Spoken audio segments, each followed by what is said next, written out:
Hi guys, my name is Desiree. My name on YouTube is Curly Realtor. I'm a realtor in the state of PA, and I love doing my hair. I love learning about my hair, and I love giving tips about my hair and, maybe tips that could help you with your hair. So I decided to make a YouTube channel. You know, my goal is to sort of, teach people like YouTube taught me. So you've seen the thumbnail, and the thumbnail, the question is, do I have to big chop? Do I have to cut off my damage? Now, from my experience, my whole life I had two relaxers and I mainly had heat damage. So from the time I was about 12 to, I'd say 14, I got silk presses, and every night, every morning after that silk press, I didn't know how to wrap my hair to go to sleep. So obviously, you're just laying around the pillow. At the time, I didn't know about satin pillowcases, so my hair's rubbing in the cotton. Maybe I'm sweating at night. When I wake up, the silk press does not look how it did when I got it done. So what I did was I would straighten it. I would go over it and over it. And I gave myself heat damage. Then when I was about 14, 15, I got into sew-ins. And, for my girls who had sew-ins before, you know how it is. You lay, your leave out and you lay it and you lay it and you lay it. And I had heat damage very bad, And then about 2018, one of my close friends, Star, she did a big chop. And she explained to me why she did the big chop. And, she wanted to start fresh, and she wanted to learn how to take care of her hair. And she told me that she learned a lot from YouTube. So I started going on YouTube, and trying to figure out what I had to do to take care of my hair, what my hair needed, everything like that. I remember, a lot of people, growing up, like, saying, like, oh, you have short hair because you can't grow it. Like, in this world, people think that, if you're black and you have, like, an afro textured hair, that you can't grow your hair, And I really, as a YouTuber, if I do become successful, I really hope to spread the word to kids, or maybe people, people who are also black, who think that their hair is not growing because they can't grow it. It has nothing to do with genetics. If you, look and you do your history and your research, black people grow hair. And I think just, growing up, when, you don't know what to do with it, you don't know how to take care of it and how to, like, detangle it and just take your time. And there's certain things that we miss that lead to breakage, or we try to straighten it and we don't know how to straighten it, where we make heat damage, which is leading to breakage. But anyway, would love to have that discussion in another video. But, and I really was discouraged, thinking that the only way I would have long hair is weave, a sew-in. And when she taught me about it, I started looking on YouTube videos and I started learning a lot. And the main thing I learned and started doing was deep conditioning, using water in my routine, and leave-in conditioners, and taking my time when detangling. And then things changed my hair forever. So July 2018 was the first time I deep conditioned, the first time I stopped straightening my hair, and I started doing box braids. And I would just wake up every morning, spray my hair with water. Before I go to bed, spray my hair with water. I put a bonnet on, and that's what I would do. And then August came. So I did the box braids till the end of the summer. So in September, stopped doing the box braids, started doing wash and goes. And once I would do my box braids about every 2 weeks. So I was deep conditioning every 2 weeks. Then when September hit, I started deep conditioning every week. Now, my hair started just flourishing.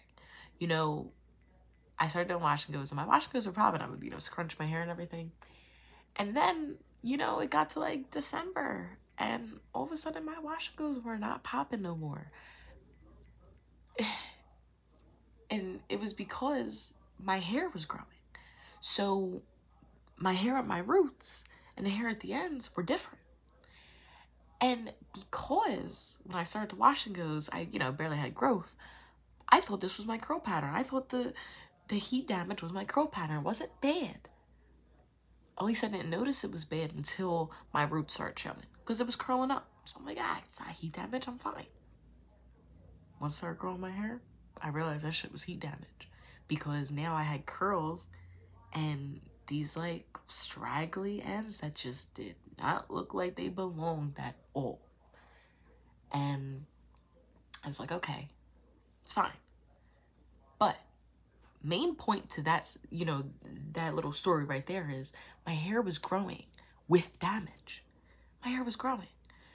And I continued to grow my hair all the way till April. And, you know, in my head, there was many reasons why I cut my hair. I wanted to have a fresh start. But then I also, you know, kept telling myself that if you cut your hair will grow faster. I didn't want to stop any of my growth, but I grew it out for 9 months. And, you know, with, you know, the almost 4 years that I've been growing it with it cut off, I'd say that I don't think it grew any faster with them dead ends cut off, you know? But the point of this video is, you know, I watch a lot of silk press videos. I watch a lot of, you know, where they do the trims, because come on, who doesn't like to see a good trim when you just, you know, when they cut it off, oh, it looks so good. But you always see them comments where people are like, why'd you cut it off? Or why didn't you cut it off?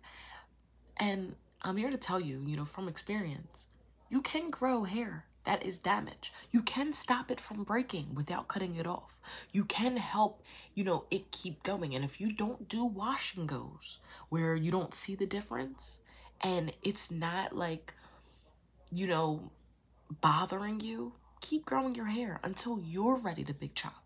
And, you know, big chop doesn't have to be shave your head. Like, you know, I would call my big chop what I did, and I cut all my damage off my hair was probably, if I like, you know, pulled it down, it was probably like to here. You know, I'm not sure if a big chop is you shave your head or when you cut off all your damage. But I'm gonna go and talk about it like it's when you cut off your damage. So if you're not ready to cut off that damage, you can, you know, heal it. You know, obviously it's not going to go back to your regular curl pattern, but you can heal it where it's not breaking. I just feel like you have to do things when you're ready. You know, especially like, you know, everybody has a different like face shape, and everybody has a different face. You know, we're all unique in our own way, and that's the most beautiful part of humans. You know, we're all different. It's great. But some people like different styles on their hair. Like, I always thought I liked length. But as my hair gets longer, I think I like volume more. Just because, you know, when I get my hair straightened, I love, you know, I get my hair straightened to see how long it got. And I haven't straightened my hair in 6 months. I'm getting it straightened Thursday. Today's Tuesday. And I'm going to do a length check. But when I get my hair straightened, I love the length. I'm like, oh, like I grew my hair. It looks so good. You know, I'm proud of myself because I learned how to take care of my hair. You know, it's an achievement, you know. It's just how I look at it. Not everybody looks at it that way, but just like, you know, you keep up with yourself, like self-love, like, you know, you care for your skin, you care for your body, you care for your hair, you care for your mind. Hair, very important to me. But when I get my hair straightened, as much as I love the length, it's just so flat. You know what I mean? It's so flat. Where I like volume. I do. That's why I don't really straighten my hair. And, you know, straightening your hair for me is like, it's like a present, you know, because I like to see the length. If I straighten my hair so much, I wouldn't see the length. You don't see your length. Like, I always notice length in 3 months. I won't see my hair really make a change if it's only 1 month, you know, so I wait long periods of time to straighten my hair. But, you know, and I always just get sew-ins. I love my sew-ins. You know, I love the length, but like having length, you would think like I would straighten my hair a lot, but I love the volume. I don't know, I think it just fits my face better. You know, also, I think my, you know, my curls bring out me, you know? It brings out me. You know, everybody's different. I don't want to, you know, offend anybody. You know, if you like straight hair, keep your straight hair. You know what I mean? I think there's nothing wrong with that. But, you know, the point is, I think everybody should do what they think is right for them. You know, don't make anybody think that you have to cut off your damage. You don't have to.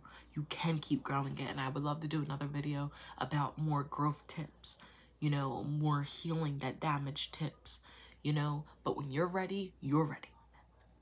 But, you know, I'm not going to make this video too long. I don't want to keep, you know, rambling. Maybe I'll go live one day if anybody cares. But thank you guys for watching.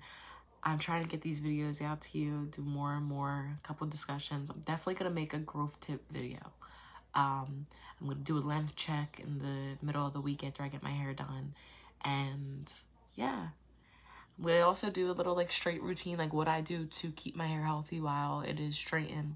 I will keep my hair straightened for about a month. How I, you know, stretch it that long, just because if I'm going to get it done, I'm going to make it last more than a week.